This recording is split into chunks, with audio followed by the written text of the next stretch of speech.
Mayankji, overall એક FMCG માટે ચર્ચા કરી લઈએ, કારણ કે એક ડિફેન્સિવ સેક્ટર અને ગઈકાલે જે આ માર્કેટમાં એક મજબૂતી આપણને ઓવરઓલ બતાવી હતી. HUL સિવાય આઈટીસી જુઓ, ત્યાં પણ એક નંબર્સને લીધે આજે ફોકસ રહેશે. નેસ્લેમાં એક ખરીદદારી આપણને જોવા મળી હતી.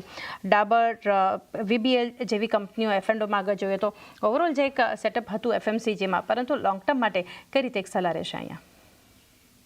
જે રીતના મારા ખ્યાલથી એક અભિપ્રાય જ્યારથી 2 એપ્રિલથી આ બુદ્ધિમાની જીવ ટ્રમ્પે તાંડવ ટારિફને લઈને કરવાના શરૂ કર્યું છે, ત્યારથી હું આપણા ચેનલ CNBC બજાર પર દર્શક મિત્રોને અને રોકાણકારોને એક ભલામણ મેં સ્પષ્ટ રૂપે કરી છે કે આવી અનિશ્ચિતતાના વાતાવરણમાં તમારે એવા ક્ષેત્ર અને એવી કંપનીઓ પર ધ્યાન આપવું જોઈએ જે સ્થાનીય સંકેત ઉપર વધારે નિર્ભર છે.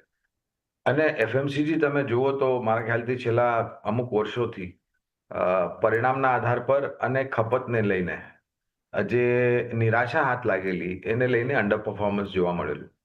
પણ હવે પરિસ્થિતિ સારા માટે પરિવર્તન થઈ રહી છે. એક તો આ ક્ષેત્ર FMCG જે આંતરરાષ્ટ્રીય સ્તર પર ટ્રમ્પ ટેરિફ તાંડવ જે થઈ રહ્યા છે એનાથી દૂર છે, અથવા તો અસર સીમિત માત્રામાં થાય છે, કારણ કે નિર્ભરતા આંતરરાષ્ટ્રીય અને ટેરિફ પર એટલી છે નહીં. સ્થાનીય માર્કેટમાં તમે જોવા જાઓ તો પહેલા તો બજેટમાં માનનીય નાણામંત્રી શ્રીમતી નિર્મલા સીતારામનજીએ 12,75,000 સુધી જો તમે રૂપિયા કમાવતા હોય તો કોઈ ટેક્સ નથી ભરવાનો.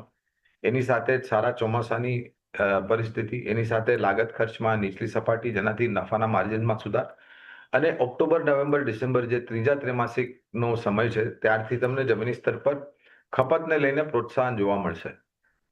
ઘણી બધી કંપનીઓ પર રોકાણની ભલામણ છે. તમે જે નામ લીધા, HUL, ITC, Tata Consumer, Godrej Consumer, Dabur, Marico, Nestle, Britannia, આ જે બધી પ્રખ્યાત કંપનીઓ છે FMCG ક્ષેત્રથી જોડાયેલી, એની ઉપર પાયાના મતે રિસર્ચ ટીમ તરફથી ખરીદારીની ભલામણ છે.